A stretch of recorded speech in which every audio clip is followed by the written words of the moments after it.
કેમ છો મિત્રો? આજે આપણે જોતા જ મોઢામાં પાણી આવી જાય એવા સોફ્ટ, જાળીદાર અને આવી રીતે દબાવીએ તો પાછા એના જ ફોર્મમાં આવી જાય એવા ફરસાણની દુકાને મળે એવા ખમણ ઘરે જ બનાવીશું. તો ચાલો ફટાફટ રેસીપીની શરૂઆત કરીએ.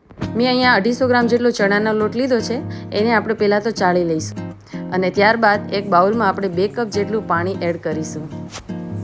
જો મિત્રો મેઝરમેન્ટ પ્રમાણે 2 કપ છે અને 1 લોટા જેટલું પાણી છે એને મેં એક બાઉલમાં એડ કરી દીધું છે.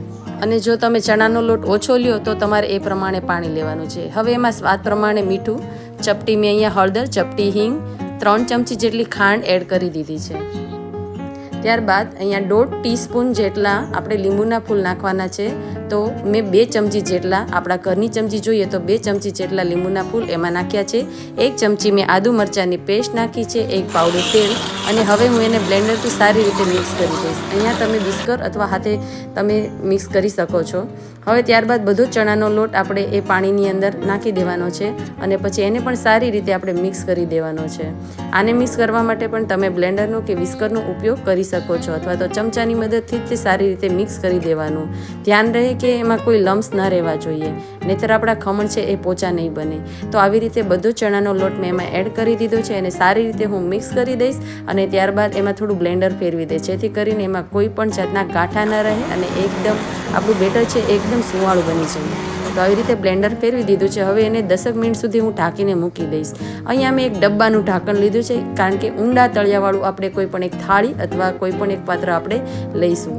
હવે આપણું જે બેટર છે એની અંદર આપણે સાજીના ફૂલ નાખવાના છે. તો 1 ટીસ્પૂન જેટલા સાજીના ફૂલ મેં એમાં એડ કરી દીધા છે. જો આપણે સાદી ચમચી જોઈએ તો મોટી ચમચી ભરીને એક મોટી ચમચી ભરીને સાજીના ફૂલ એમાં એડ કરી દઈશું ને ત્યારબાદ એક જ ડાયરેક્શનમાં આવી રીતે ગોળ ગોળ ચલાવતા રહીશું.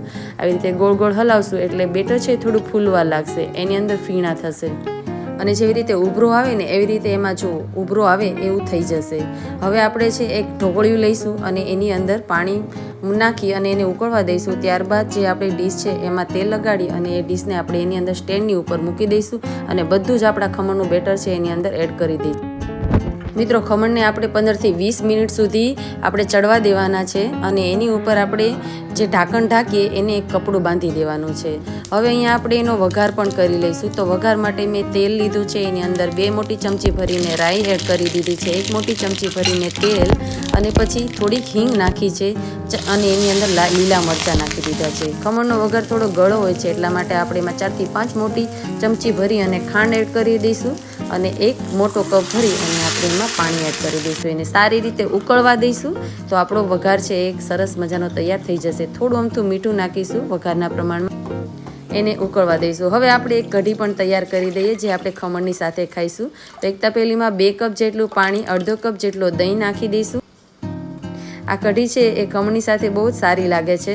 તો હવે સ્વાદ પ્રમાણે મીઠું અને હળદર નાખી અને 3/4 કપ જેટલી ખાંડ અને 4 મોટી ચમચી ભરીને ચણાનો લોટ નાખી એને પણ હું બ્લેન્ડરથી મિક્સ કરી દઉં છું, જેથી તરત ને તરત મિક્સ થઈ જાય. એને ઉકળવા માટે મૂકી દઈશું. હવે જો 20 મિનિટ પછી મેં જોયું તો આપણા ખમણ છે એ બની ગયા છે.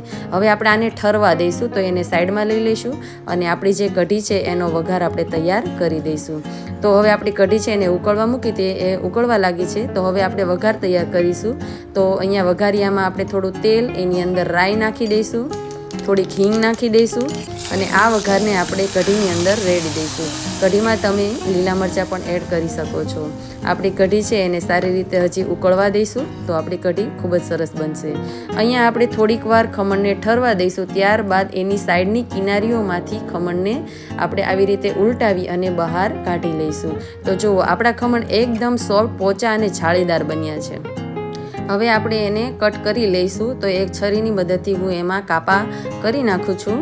ત્યારબાદ આપણે એની ઉપર વઘાર રેડી દેવાનો જે આપણે ઓલરેડી તૈયાર કરી લીધો છે.